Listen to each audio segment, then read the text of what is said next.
শেখ হাসিনা পালন করা আজকে মোটামুটি 14 মাস হয়েছে নাকি? হ্যাঁ, 14 মাসের 3 তারিখে হবে 14 মাস, তাই না? হ্যাঁ, জুলাই, আগস্ট, সেপ্টেম্বর, অক্টোবরের 3 তারিখে 14 মাস হয়েছে।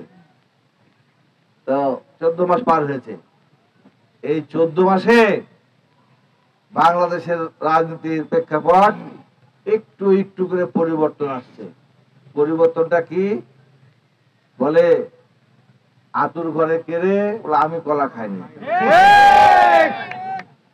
আজকে বিভিন্ন টক শোতে গেলে দেখা যায়। তারপরে কয়েকদিন আগে দেখলাম ফেসবুকে একটা মাদ্রাসার হচ্ছে প্রিন্সিপাল, সে একটা স্ট্যাটাস দিয়েছে, বান্ডেল থাকলে প্রতি সেনমানিতে টাকা বাঁচবে।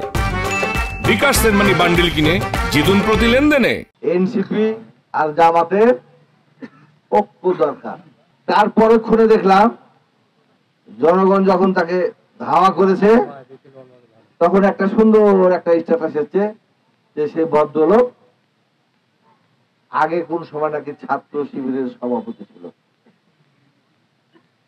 আমরা তো আপনাদের ইতিহাস জানি, আপনারা কখন কোন দল ছিলেন। আপনারা 1947 সালে জামায়াতে ইসলামী পাকিস্তান ব্র্যাকেটে মওদুদি ছিলেন। পরবর্তীতে পাক ভারত যখন সেপারেট হয় তখন আপনারা ভারতের পক্ষে ছিলেন।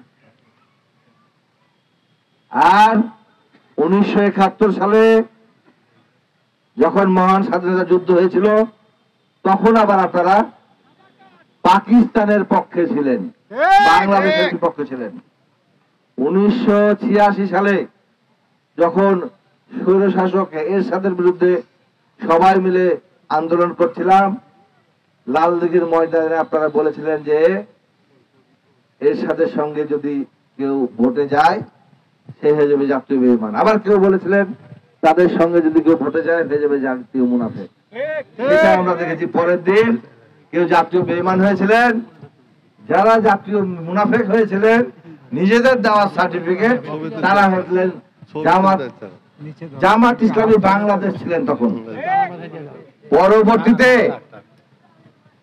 1996 সালে যখন একটা গণতান্ত্রিক সরকার ছিল, দেশনেত্রী বেগম খালেদা জিয়া সরকার, সেই সময়তে আবার আজাদা বাহিনী গঠন করেছিলেন।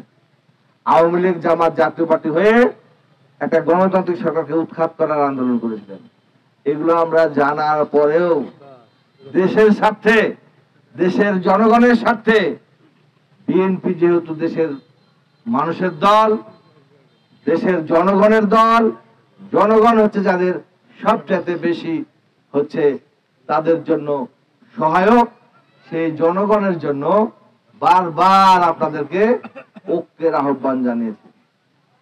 আজকে সেই কথাগুলি আমাদের ভারপ্রাপ্ত চেয়ারম্যান মহোদয় আমাদেরকে স্মরণ করিয়ে দিয়েছিলেন 1 বছর আগে। কালকে আবার রিপিট করেছিলেন যে আপনাদেরকে তো প্রথমেই বলেছিলাম আগামী জাতীয় সংসদ নির্বাচন একটু অন্যরকম হবে, অদৃশ্য শক্তির সঙ্গে আমাদেরকে লড়াই সংগ্রাম করতে হবে।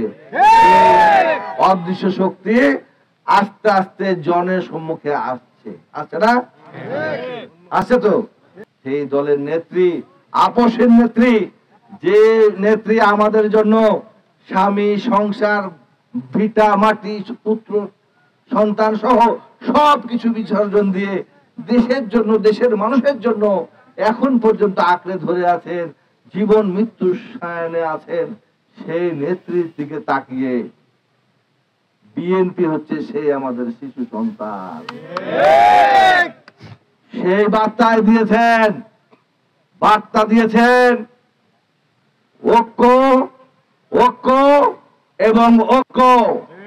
আমাদের প্রতীক একটাই, সেটা হচ্ছে আমাদেরকে বার্তা দিয়েছে যুবদলের ভাইরা।